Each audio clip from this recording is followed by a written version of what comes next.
ഇന്ന് കാലത്ത് പേരാമ്പ്രയിൽ ഞങ്ങളുടെ ഒരുപാട് പ്രവർത്തകർ ഇന്ന് പോലീസ് കാലത്ത് വീടുകൾ വളഞ്ഞ് അറസ്റ്റ് ചെയ്ത് കൊണ്ടുപോയിട്ടുണ്ട്. പറയുന്നത് സ്ഫോടക വസ്തുക്കൾ എറിഞ്ഞുമാണ്. ഒരു കാര്യം അതിലുള്ളത്, ഇപ്പൊ ഷാഫി പറമ്പ് MP-യെ പോലീസ് മർദ്ദിച്ചതിന് ശേഷം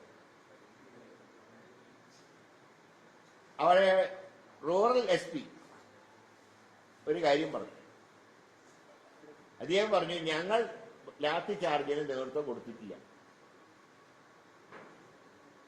ഏതോ പോലീസുകാർ ഞങ്ങളൊന്നും ഉത്തരവില്ലാതെ MP-യെ തല്ലി.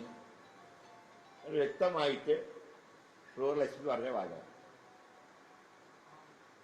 ആ പ്രസ്താവന കഴിഞ്ഞ് ഏതാണ്ട് 15 മിനിറ്റ് കഴിഞ്ഞു പേരാമ്പ്രയിലെ സജീഷ് നല്ലത് സജീഷിന് ഒരു സ്റ്റേറ്റ്മെന്റ് വന്നു. സ്ഫോടക വസ്തുക്കൾ എറിഞ്ഞതുകൊണ്ടാണ് പോലീസിന് വെടിവെക്കേണ്ടി വന്നത്. ഇതിൽ ആരാണ് യഥാർത്ഥ പോലീസ്? റൂറൽ SP പറയാണ്, ഞങ്ങൾ അറിയാതെ MP-യെ തല്ലി. അദ്ദേഹം സമ്മതിച്ച കാര്യം, MP-യെ തല്ലി. അപ്പോഴാണ് സജീഷിന്റെ സ്റ്റേറ്റ്മെന്റ്, സ്ഫോടക വസ്തുക്കൾ എറിഞ്ഞതിന് ശേഷമാണ് ലാത്തി ചാർജ്. ഇന്നലെ പെട്ടെന്ന് പോലീസുകാരും സ്ഫോടക വസ്തുക്കളൊക്കെ അന്വേഷിക്കാൻ വേണ്ടി ഒരിറക്കിറങ്ങുന്നു. എന്തൊക്കെ അവശിഷ്ടങ്ങൾ കിട്ടിയെന്ന് പറയുന്നു. ഇന്നിപ്പോ ഞങ്ങളുടെ കുറെ പ്രവർത്തകരെ അറസ്റ്റ് ചെയ്ത് കൊണ്ടുപോയിട്ടുണ്ട്. അപ്പോ ഈ അറസ്റ്റിന്റെ പിന്നിൽ 2 കാരണങ്ങളുണ്ട്.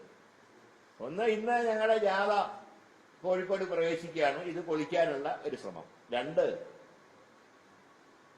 ഒരു പോലീസ് ഉദ്യോഗസ്ഥൻ കുറ്റസമ്മതം നടത്തിയതിനു ശേഷം ആഭ്യന്തര വകുപ്പ് കൈകാര്യം ചെയ്യുന്ന പാർട്ടിയുടെ ഒരു ലോക്കൽ നേതാവ് പുതിയ കണ്ടുപിടുത്തം നടത്തുക. ഇതിന്റെ വസ്തുത എന്താണ്?